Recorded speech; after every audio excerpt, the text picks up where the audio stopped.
Olá, meu nome é Luciana Porto, está começando mais um vídeo aqui pro meu canal e hoje eu já comecei esse vídeo umas 10 vezes, porque esse batom vermelho, brinco vermelho, unha vermelho, gente, que combinação, mas na verdade é para chamar a atenção e mostrar para vocês como eu me tornei de padre a uma transexual feliz e amada.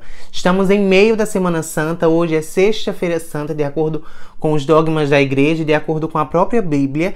Então, por esse motivo, eu decidi trazer esse assunto aí depois de 11 anos para falar para muitas pessoas que estão vivendo o que eu já vivi e também mostrar para a sociedade que a gente consegue sim ser muito feliz, independente daquilo que é proposto para a gente.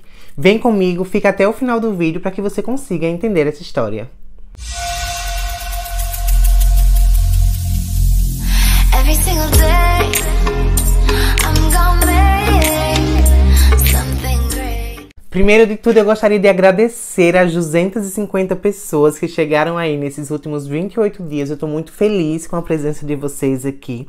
No meu último vídeo eu tinha proposto 700 inscritos e nós alcançamos 755 inscritos. Eu tô muito feliz, de verdade.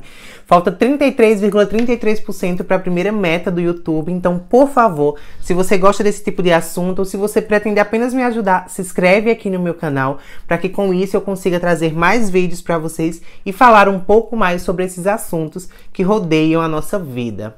Mas trazendo para vocês aí essa experiência e falando, porque tem muita gente que me acompanha de 11 anos atrás, na verdade pessoas do meu vínculo familiar, pessoas do meu vínculo de amizade de muito tempo atrás, acabam não conseguindo entender como foi que foi essa reviravolta na minha vida em relação a largar a necessidade e todo o projeto que eu estava fazendo para minha vida dentro do sacerdócio e hoje ser Luciana, ser feliz e ser amada. E por isso que eu decidi sim trazer esse assunto, porque é muito importante. E se você não assiste o Big Brother Brasil, um dos participantes, o Vitor Hugo, ele levantou esse tema que para muitos foi visto como uma necessidade de se expor para conseguir mídia, mas é um fato que sim acontece com muitas pessoas, a exclusão de pessoas LGBT quando eles afloram um desejo maior ou uma feminilidade maior, porque acaba saindo do meio do que a igreja propõe. E essas pessoas elas são afastadas automaticamente ao longo do tempo, e com isso comigo também aconteceu. Como todo mundo, né, como a grande maioria das pessoas do Brasil, nós crescemos numa religião católica e muitas dessas outras pessoas elas acabam se convertendo para a religião evangélica e tendo um preconceito aí com a religião espírita e com o candomblé.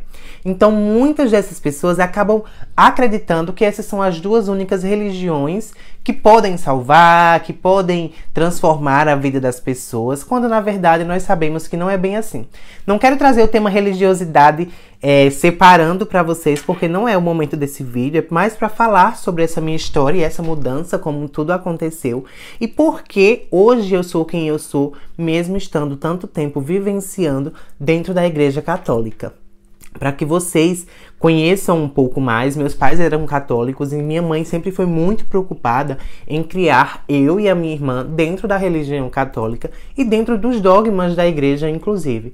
Porque como outra criança eu iniciei aí o processo da religiosidade muito jovem, né? Com catecismo, depois com crisma, depois com todos os outros processos.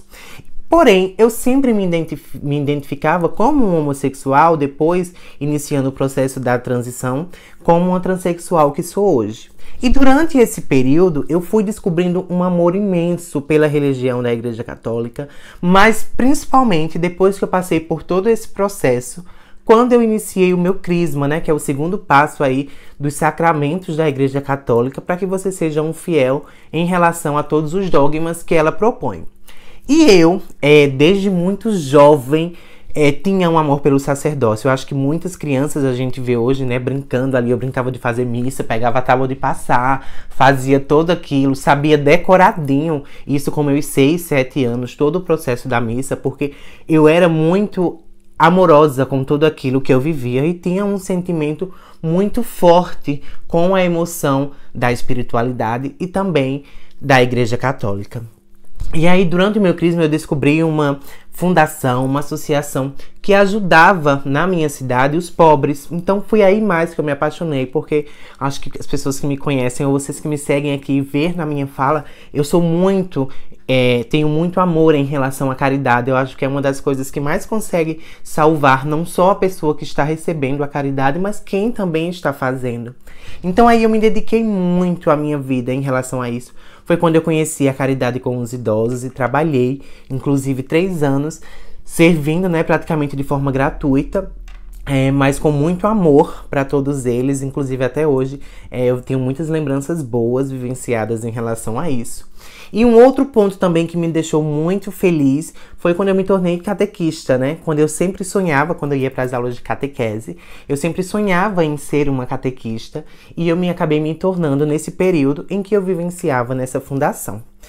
Muito feliz, me desculpem os outros meus amigos se algum vê esse vídeo, mas eu me dedicava muito à metodologia, porque eu tinha muita vontade em ser professora, então eu trazia muita coisa, participava de vários encontros paroquiais a níveis estaduais, trazia várias metodologias para as minhas aulas, e aquilo fazia com que eu tomasse cada vez mais amor por aquilo que eu fazia, e a forma com que aquelas crianças aprendiam os dogmas da igreja, as orações. Para mim era uma coisa extraordinária trazer todas essas informações. Nesse meio termo eu participei de um grupo de jovens também e foi aí que eu acabei me decepcionando um pouco com a igreja.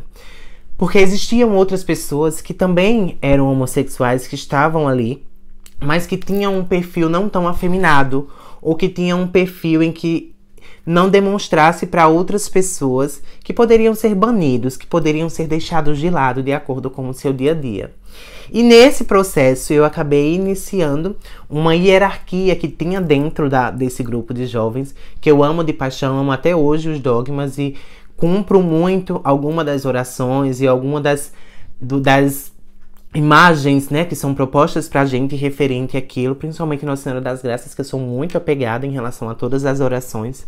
Mas aí, infelizmente, tinham muitas pessoas que, além de não ter a preparação da caridade de fato, do amor com o outro, do amor com o próximo, viviam em uma constante briga por essa questão de hierarquia. E aí eu me aproximei muito, eu me dediquei muito em relação a isso e acabei, como eu posso dizer pra vocês, quebrando a cara. Mas na verdade eu acabei me decepcionando, né? Todas as pessoas, a gente cria muito expectativas nas pessoas e foi assim que eu criei expectativas. E para vocês terem noção, há pouco tempo atrás eu decidi iniciar uma biografia falando sobre a minha vida, querendo mostrar para as pessoas, mas de fato para que eu pudesse voltar como uma sessão de terapia, inclusive, lá no passado. E eu parei essa biografia quando eu cheguei nessa fase da minha vida, porque para mim foi muito constrangedor ter que voltar e perceber o quanto eu tive as minhas expectativas quebradas com algumas pessoas. E aí eu voltei, inclusive, a ter um contato com algumas pessoas, alguns amigos que eu convivi durante esse período, e para mim foi mais frustrante ainda. Porque por mais que forçadamente existisse um apego, tentasse existir ali um amor em relação a tudo isso, ou até mesmo a volta principal, que era o meu objetivo, né, do entrosamento, da conversa, sempre existia o preconceito um pouco de lado, quando muitas vezes no grupo em que eu decidi entrar e voltar e participar, eram impostos regras e dogmas da igreja que falavam muito mal sobre a homossexualidade. Eu respeito muito o desejo e a vontade dessas pessoas em seguir corretamente, em acreditar, mas a gente precisa muito abrir o nosso coração para a caridade e ver que nós somos pessoas normais. Também nesse meio termo eu decidi o sacerdócio. E eu, na verdade, hoje, eu de fato sei que eu poderia ter servido, eu poderia continuar servindo dentro da Igreja Católica como eu sou hoje. Por quê? Porque nós vimos dentro de todas as religiões muitas pessoas que conseguem julgar, mas elas não conseguem receber o que você tem para doar de bom. E aí, naquela época, eu estava muito determinada para fazer tudo aquilo, para entrar o sacerdócio, para seguir todo o processo.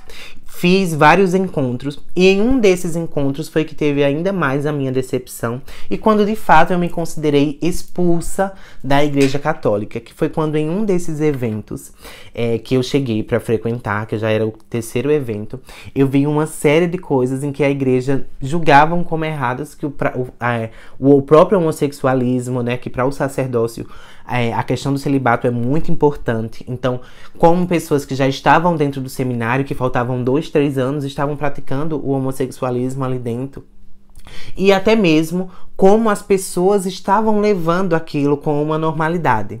Então aquilo me surpreendeu de uma forma, porque desde quando eu tinha decidido seguir o caminho do sacerdócio, eu não queria mais, estava me escondendo, estava me maltratando para ser uma pessoa fiel aos dogmas da igreja. Possivelmente, no futuro, caso eu tivesse continuado, poderia ser que eu tivesse errado, poderia ser que eu fosse mais uma pessoa dentro da igreja católica no sacerdócio que não segue os dogmas e que é um mau exemplo para a igreja em algumas situações, como da pedofilia. Porém, sabendo do meu coração e do meu amor, eu estava muito decidida àquilo que eu queria.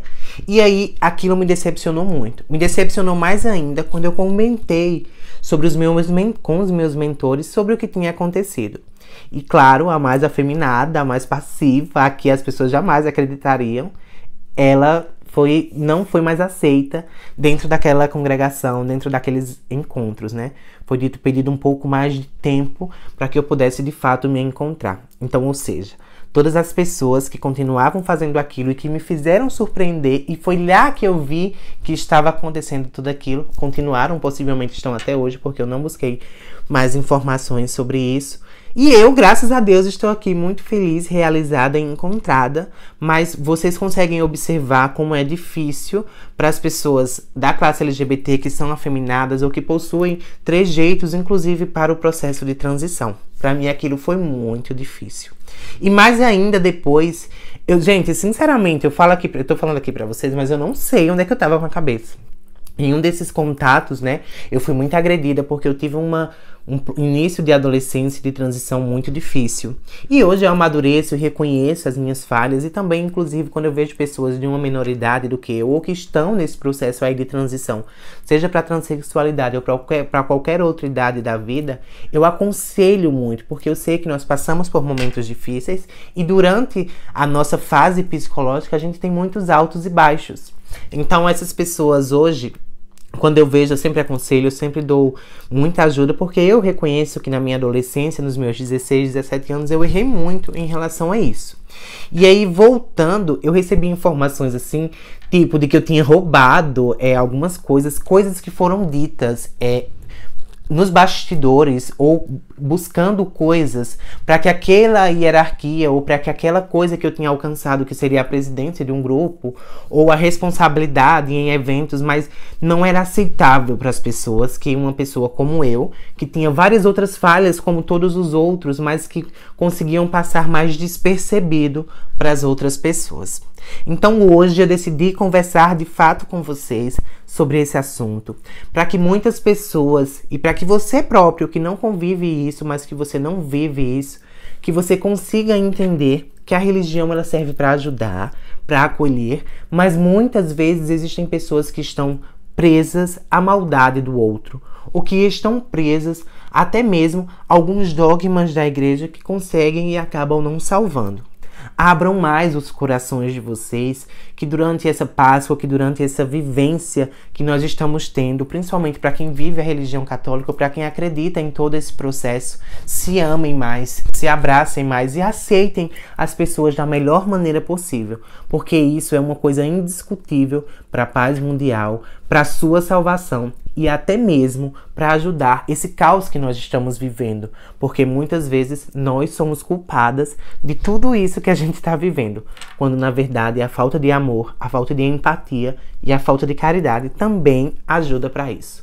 Repense e conheça muito sobre isso.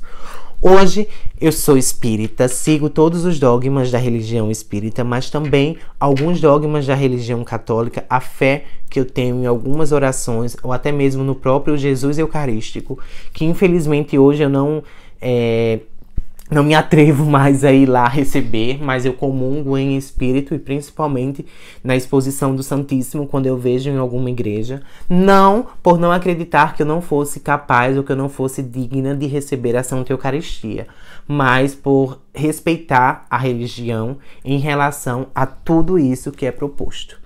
Porém, amem mais, abracem mais. E eu quero muito que vocês deixem aqui nos comentários qual a opinião de vocês sobre a igreja, sobre as religiões em relação a nós, todos da classe LGBT, principalmente nós da sigla T, que estamos aí brigando constantemente por uma aparição para mostrar que nós somos iguais e que nós não temos nenhuma diferença de uma outra pessoa, que está aberta para novas situações e principalmente para novos emoções.